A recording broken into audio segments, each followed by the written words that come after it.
Okay, so today we're grabbing a shovel, maybe, and heading straight into the mud. We're talking about the emotional spiritual mud in the Old Testament book of Job. That's right. Specifically, chapter 4. This is a deep dive into what we're calling radical honesty, focusing on just the sheer unflinching pain that's recorded there. It really is one of the rawest, most, visceral moments you'll find in ancient literature. For anyone listening who needs a quick refresher, Job is painted as this peak of righteousness, wealthy, respected, healthy. Had it all. Totally. Then boom, in incredibly quick succession, he loses everything. His wealth, his children, his social standing, his health.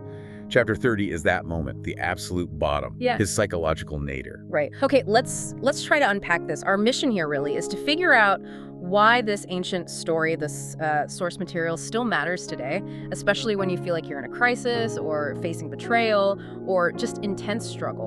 We're looking at Job's response, which, let's be honest, sounds less like quiet faith and a lot more like a furious complaint, an accusation even against fate, maybe even against God himself. Exactly. And that's what makes it so powerful. It explores what happens when your core beliefs just get completely shaken up. It forces you, the listener, to wrestle with a pretty tough question. Yeah. Does real faith actually require the courage to be this honest? To express even the messy, confusing, painful parts of the struggle? Yeah.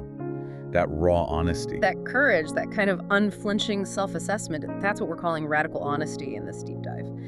So let's start with the immediate pain. What's Job actually saying in chapter 30? It's more than just sad. It's visually devastating. Oh, absolutely. The imagery he uses is, it's shocking because it's so personal, so physical.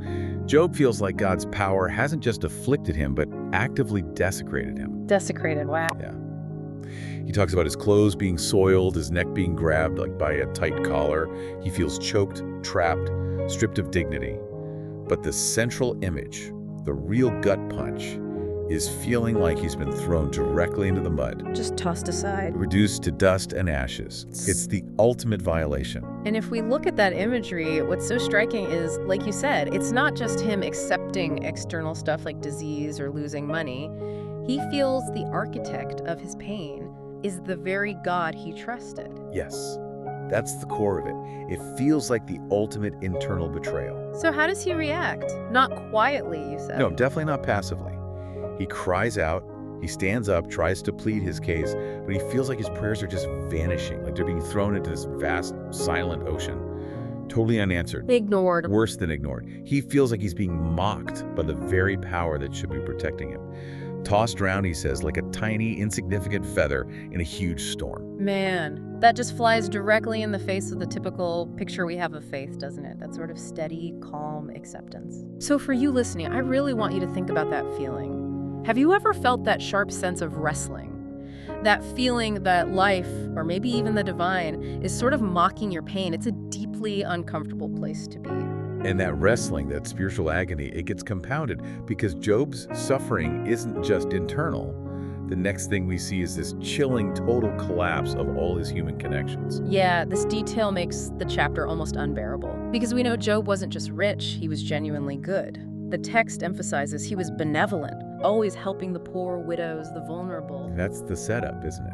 That context makes the despair in chapter 30 just crushing. He was charitable, he was upright, and yet when he hits rock bottom, the very people he supported, the community he served, they're nowhere. He's completely isolated. People are actively avoiding him, maybe, fearing his bad luck is contagious, or perhaps they're worried that getting involved might tick off the God who seems to be punishing him so severely. Which brings up this incredibly sharp, maybe even cynical observation about human nature, right? This tendency to run away rather than help when things get really tough. It reminds me of that famous line from Mark Twain. It's pretty bitter. Oh, Twain's line is brutal, yeah. If you pick up a starving dog and make him prosperous, he will not bite you. This is the principal difference between a dog and a man. Oh, yeah. That's harsh. It is. It's a stark commentary on self-preservation, that sort of cold calculation that can set in when people decide, I don't want to risk catching whatever he's got. It's a sobering thought. And if Twain is even partly right, if that cynicism holds water, then why bother with service at all? Why put yourself out there? Risk that kind of disappointment or betrayal? Well, that tension is exactly where the source material takes us next. doesn't just leave us with cynicism. It pivots, arguing for a deeper reason for service, one that isn't transactional at all. It brings up that idea often linked to Albert Schweitzer. Ah, yes. The service we render to others is the rent we pay for our room on earth. I like that phrase, the rent we pay. But let's push back on that for a second. If Twain's observation about human nature being fundamentally, fair weather is true, why risk paying that rent? Especially if you suspect the neighborhood might abandon you the minute you need help. Because this view, this perspective, it lifts service way beyond just a transaction. It's not about helping others so they owe you one later. That's just, a social hedge fund. Ah, a social hedge fund. I like that. Right. This view frames service as a fundamental duty, an unavoidable responsibility simply because you exist, because you occupy this room on earth. It stops being about them and potential return, and becomes about you fulfilling your basic obligation. Okay, so the payoff isn't future help. The payoff is integrity right now. That really does shift the focus, and it poses a big question for you, the listener. What's your underlying motivation when you serve others? Is it transactional, hoping for a return, or is it just because it's the right thing to do, part of the deal of being human? And that commitment to integrity, doing the right thing, even when it hurts or seems pointless, brings us right back to Job's radical honesty, that cry from the mud, which connects us perfectly to the philosopher Søren Kierkegaard. Kierkegaard, yes. He's the ideal guide for this part of the journey, known for exploring that really difficult, subjective truth of existence and what he called the leap of faith, that terrifying commitment. He takes Job's complaints and sort of elevates them, doesn't he? He sees them not as whining, but as profound spiritual work. Absolutely. If you look at Kierkegaard's own life, it was just consumed by this internal wrestling. It wasn't that he lacks faith. Far from it. He had this extreme reverence, this deep awe, that actually translated into an intense fear that his thoughts, his actions, might somehow unknowingly deviate from God's true will. Wow, that's intense. It is. And that kind of radical honesty for him meant refusing to settle, refusing comfort, refusing easy answers, always pushing for alignment with the truth no matter how uncomfortable. And that deep, uncompromising self-examination leads us to his famous mirror analogy, which is about how we should engage with challenging texts, like scripture, or really any difficult truth we encounter. It's incredibly relevant today, beyond just religious texts. He gives us 3 basic rules for looking in this mirror. Rule 1 is self-scrutiny. The point of the mirror isn't to admire the mirror itself. Don't get bogged down analyzing the text's history or literary style. Don't critique the mirror's frame. Exactly. The only reason to look is to see your own reflection clearly. Look through the text to see yourself, especially the bits you'd rather not face. The focus has to be relentlessly on self-examination. Okay, rule 1, look at yourself. What's rule 2? This one sounds hard. It's maybe the hardest, yeah. Personal application. Our instinct, almost always, is to see a hard truth and think, oh, my neighbor really needs to hear this, or this perfectly describes my boss. Right, deflection. Total deflection. Kierkegaard insists you have to constantly, consciously remind yourself, no, this is talking about me. You need the courage to apply the warnings, the teachings, the challenges directly to your own life first. Ouch. Okay, self-scrutiny, personal application. What's the third? Rule 3 is action and internalization. It's not enough to see the truth in the mirror and feel convicted for a moment. The trap, especially in our information-saturated age, is feeling the insight, wow, Job's pain resonates, and then immediately forgetting it, closing the book, scrolling to the next thing. Moving on. Right. We have to internalize the lesson, reflect on it repeatedly, and crucially, commit to actually practicing the changes it demands. It has to lead to action. So if we look at Job through this Kierkegaardian lens, his agonizing cries, the ones that sound like complaints or accusations, they're actually expressions of this radical honesty. He's refusing the easy way out, refusing to just shut up and pretend everything's okay like his friends wanted him to. He's demanding alignment with truth, even when that truth feels like absolute abandonment and horrific suffering. It's the courage to stare into the mirror of pain. And that very willingness to wrestle, to stay in that uncomfortable, honest space, leads us to maybe the most provocative idea in our source material today.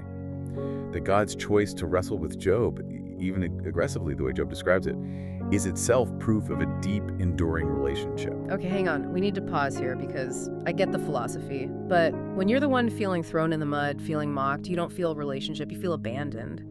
Isn't there a danger here of sort of spiritualizing suffering, maybe even abuse, by calling it intimacy? That is the absolute critical tension. You have to address that. And the argument the source material makes is that we need to distinguish between genuine abandonment, being utterly let go and focused, albeit painful, attention. Think about it.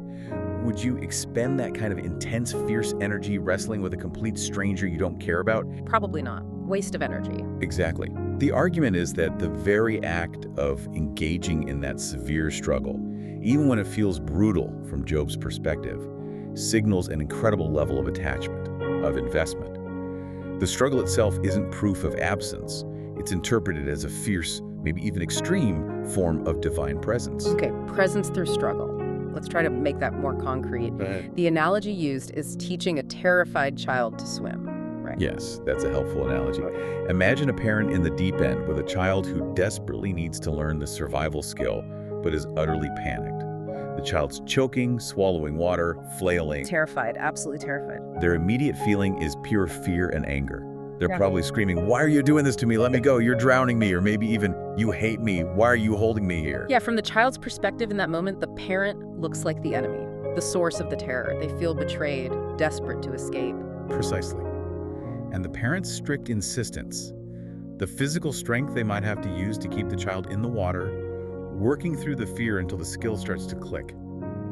It feels harsh, maybe even cruel, in that moment. It looks like cruelty. But the parents' resolve, their determination, isn't driven by malice. It's driven by the vital purpose of equipping the child to survive later. The commitment is focused, it's undeniably painful for the child, but the underlying motivation is ultimately protective, even loving. Okay, so if we synthesize that, the idea is that the divine commitment to take someone deeper, maybe through struggle, that resolve to keep holding on even when the person is fighting back. That commitment is actually stronger than the person's desire to break free from the immediate pain. That's the proposition, that when you feel like you are wrestling with God, or with fate, or with unbearable circumstances, it could actually be evidence that you haven't been let go, that the strength holding you in the struggle is greater than your strength to pull away from it. Which is a radical reframe of suffering. It is. And that journey through the pain, that agonizing process of learning to stay afloat, even while you're still maybe angry or confused, that's what starts to look like active trust. It's not passive resignation, just giving up. Right, not just lying there in the mud. No. It's the active, ongoing choice to hold on to the hand that maybe paradoxically feels like it's pushing you down, trusting there's a purpose you can't yet see. Wow. Okay.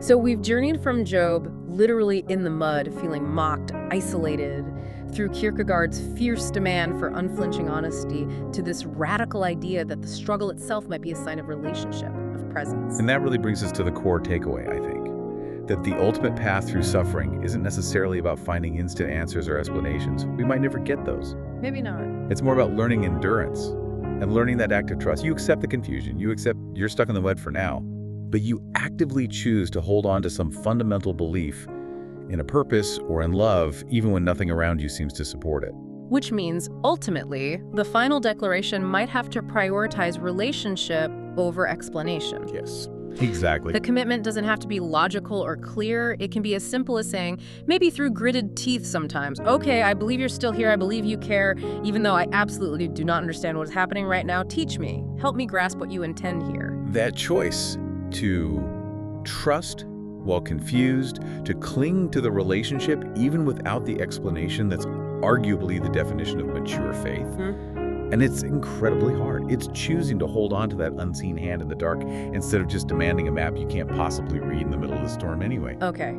So we want to leave you, our listeners, with a final provocative thought, something that builds on this deep dive, something to carry forward and chew on. Considering the struggles in your own life, past, present, maybe ones you fear in the future, how will that wrestling, that time in the mud, whether you see it as with fate or with the divine, how will it ultimately shape you? What enduring skill, what strength, what depth might you gain by, metaphorically speaking, staying in the water through the panic instead of only demanding to be pulled out immediately? That question maybe is the essential work. And answering it requires that radical honesty we started with. Thank you so much for joining us on this deep dive. We hope it gave you something valuable to reflect on. We'll see you next time.